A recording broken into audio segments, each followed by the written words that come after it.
কে ভালো চান আর কে খারাপ তা এখন বুঝি। দিঘি।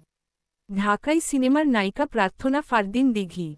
শৈশবেই আলোচনায় এসেছিলেন শিশুশিল্পী হিসেবে, এরপর নায়িকা হয়ে প্রশংসা যেমন পেয়েছেন, তেমনি সময়ের সঙ্গে সমালোচনাও তাকে ছাড়েনি।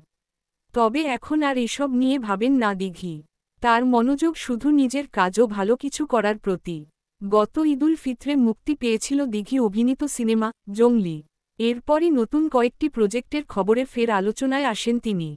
সম্প্রতি শুরু হয়েছে তার নতুন সিনেমা বিদায় এর শুটিং, যেখানে সহশিল্পী হিসেবে আছেন বাপ্পারাজ।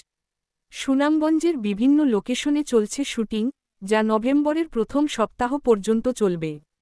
পরবর্তীতে মধ্যপ্রাচ্যের একটি দেশে সিনেমার কিছু অংশ ধারণ করা হবে। এমন সময়ে সংবাদমাধ্যমের মুখোমুখি হন দিঘি। সেখানে জানান, নায়িকা হওয়ার পর নানা সমালোচনার মুখে পড়েছেন, কিন্তু সেগুলোই আমাকে শক্ত রেখেছে।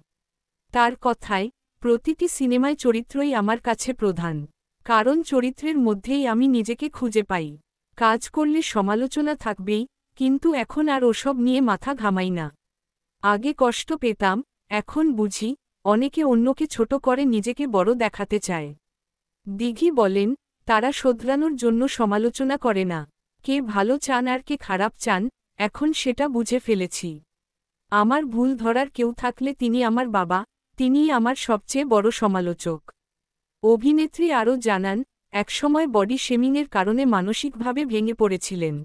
বলেন, অসুস্থতার কারণে ওজন বেড়ে গিয়েছিল। তখন মানুষ নানা কথা বলত। স্টেরয়েডের ওষুধে শরীর ফুলে যেত। সেই সময়টা খুব কঠিন ছিল।